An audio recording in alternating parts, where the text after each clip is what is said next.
the final midweek match of the regular season for the Hounds. I guess we're not sure about the playoffs, but Pittsburgh picks up a 3-0 victory against Loudoun United, and now 5-1-1 in their last 7 after struggling a bit through the early stretch of the season. They were 2-2 exiting July. They got 5 wins so far in the stretch since then, and a pretty good response, I would say, so far, John Krysinsky, to those early struggles. And we saw it again tonight. The Hounds have done so well at home and getting on top early. They've done it now 3 times in their 3 victories here at home. 2 penalty kick goals, though. We haven't seen that in a long time, maybe since the days of Jose Angulo on the road when he had his PK hat trick several years back. But Mark FORREST and Anthony VELARDE scored in the opening 10 minutes, and then Danny Vitiello, the Hounds' first-year keeper, stopped the PK at the other end on 16 minutes. So in a lot of ways, you could say it was the tale of the spot tonight. Absolutely. You know, this is a good win. I know Bob wasn't entirely happy with how things played out, you know, getting up 2-0 and then kind of just not really putting their stamp and pulling away from this match maybe the way he wanted to, he would have liked to have seen. But, you know, you get up, you put pressure on another team, you do it any way you can, you create a couple PKs early. You know, that's a good thing. A lot of squad rotation this week, and younger guys, second-year pros, rookies. Actually, it was all the second-year pros that came up with the PK victories, if you will. You had VELARDE and you had FORREST, and then, of course, Danny Vitiello with the fabulous save. So I think, you know, those are confidence-building things for this club. You know you can rely on a backup keeper in a penalty kick situation. I mean, who knows down the road what that might mean. Thomas Banky-Azil tonight talking about, you know, his missed opportunity on the corner kick, but you know what he's thinking? He's thinking about the playoffs. He's like, you know what? I'll you know, just like last year, he wants to be able to convert when it matters most in the playoffs. So I'm starting to see kind of that steely focus from this club now. They see the tunnel. You know, they're getting towards the end of the tunnel as far as the regular season goes. Not that you know, you can just see it. You can see it in the veteran players, the second-year guys that have been around. You know, they're a pretty determined group, and I think they're getting better with each match. Now 7-3-1 are the Hounds. 11 matches in. It's only a 16-game sprint in the regular season, but also 6 points clear of Hartford Athletic. And I almost hesitate to refer to the standings in Group F too much because Hartford now has 3 matches in hand. They'll make up their 2 postponed matches against Philadelphia Union 2. It was just announced today, day of the match, late in September, midweek. So the matches are going to be piling up for Hartford. It's one thing to say they have the matches in hand and they have the points in hand, but at the same time, if you're dog tired at the end, you're not going to be at your best. And we've seen Hartford already show some cracks, including on Friday when the Hounds beat them 3-0 up there. So with 2 matches against Hartford coming up, with a match against Red Bull coming up as well this weekend for Pittsburgh, this one may be more important than it might seem on the surface. Yeah, well, you know, Bob won the first 3-game stretch where they had to play within a week's time. Mm-hmm. I think they were 1-2. Yeah, 1-2. 1-2, and then the second time it was 1-1-1. So yesterday in his press conference, Bob talked about this would be something special if they could go 3-0, and it would really set themselves up really well for the home stretch of the season. Really, after Saturday night, they're just going to be playing Saturday. I pretty much believe Saturday games the rest of the way. So, you know, like I said earlier, the squad rotation is important. Getting contributions from everybody, getting their confidence building up.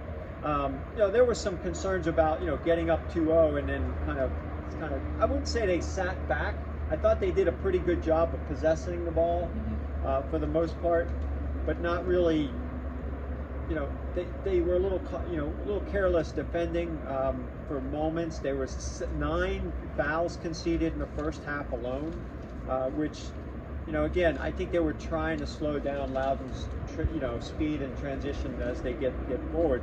You know, this has been 2 interesting games with Loudoun too. You know, the first one was, especially in the first half, was just played at an extremely fast pace. tonight, I think the Hounds did a better job of controlling the tempo, controlling possession. I think at the end they ended up having about 100 plus more passes than Loudoun tonight. They were on the front foot enough in the first half, and then, as Bob talked about in his post-game press conference, the Hounds came out in a 4-2-3-1 tonight. He talked about the purpose of that, maybe to give his midfielders a little bit more rest and help and support, and not have his outside backs, Jordan Dober and Ryan James, really, having them tucking back a little bit more, playing a little bit more defensively tonight. They didn't get forward as much, and so in a way it saved legs, if you will. So will they do that again? We'll see. I don't know. I think the 3-5-2 or some of the formations that they've been using this year have worked pretty well. But I think for tonight, I think the 4-2-3-1, I thought it worked pretty well.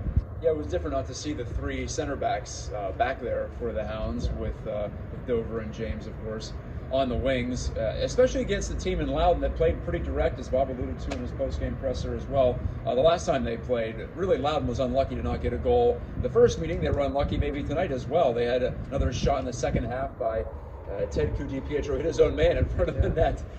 Would have been an easy goal if he could have found a way to direct it around him, but if in one hand and in the other, and that's how it worked out for Loudoun tonight. But the one thing I definitely want to get to, though, John, an exciting thing for Hounds fans was finally, you can't read it here, but we saw number 9 on the lineup sheet available, Albert Dikwa, the Cameroonian attacker. Last 2 seasons he played for St. Louis productively with some goals and an assist. Tonight, it was a goal that he got in his Hounds debut, and it was really an overpowering goal. He got right past the central defender, moved in and poked the shot into the bottom right corner, bottom left from our perspective from watching it up here. And also, probably should have scored another one. He had a clean breakaway, and the keeper Lefebvre for Loudoun kicked it out of play. So Albert Dikwa, sparkling in his debut as a sub, just came on in the second half at halftime. And I know I was impressed. What were your takes on what he could add to the attack? Yeah, he certainly has that explosiveness, to make those runs. As one of the things the Hounds did, though, they went back to the 5 men in the back, and then they tried to hit Loudoun on some transition opportunities, knowing they had maybe a little bit more speed up top. But kudos to Mark Forrest. I thought he did a great job tonight at the top of the attack as well. I think it was an important start for him, just to get those minutes. For him, Papa Mensah as well, who had to. I think Bob wanted to was intended to start Mensah tonight, but forced Mensah into action last Friday when Bernardo Forbes went down. So, we saw some of the adjustments without Forbes in the lineup, but it's a team effort, and we saw that again tonight. But back to Dikwa, his pace, his ability. We saw on a shoulder. Basically, that was a shoulder to shoulder with that high bouncing ball in from the goal kick against a pretty good defender. He basically wins that ball. It just outmuscles the defender for the ball, and then to be able to have the ability to not only do that, but then hit that shot with accuracy on the side, find that open spot there. So, hey, this is something that the Hounds have been lacking this year. We really haven't seen that type of player. We really haven't seen him in 1v1 opportunities too much tonight. But again, we saw him in the open field, so that's nice. But again, they haven't had a player like that, in the open field maybe since Cristiano Francois. So that's I think Hounds fans should be pretty excited about that added element that they now have at the attack with Albert Dikwa. Yeah, I think he showed me a little bit. I almost flashed back to Nico Brett too, with his flashing runs through the box. And I think we'll see a lot more of an active presence from Dikwa when he gets in, to complement the more target players that you have in Papa Mensah and Steven Dos Santos, both of whom also played tonight. Good time to get Dikwa because of the heavy schedule here this week. The last 3-match week, if you want to call it that. 3 matches in, I guess we'll say, 9 days, since the Hounds also played Friday at Hartford, and they'll have the matchup at Red Bulls 2 at Red Bull Arena on Saturday.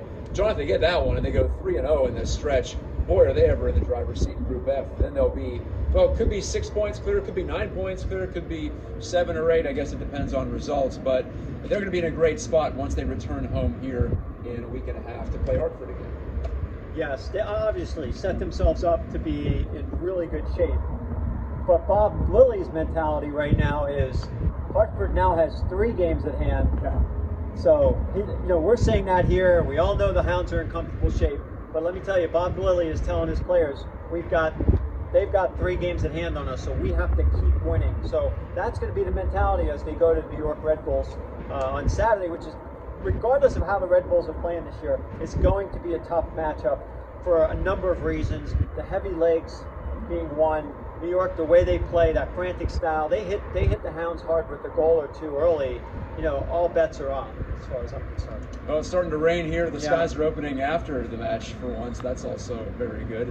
But it's been very fair weather for the Hounds here at Highmark, especially lately. Like I said, now 5-1-1 overall in their past 7. And in a great spot atop Group F. From here on out, it's about winning Group F because they're in position to do so. For John Krysinsky of Pittsburgh Soccer Now, follow his coverage. I'm Matt Gajtka, Pittsburgh Sports Live. We'll talk to you next time for another Pittsburgh Postgame.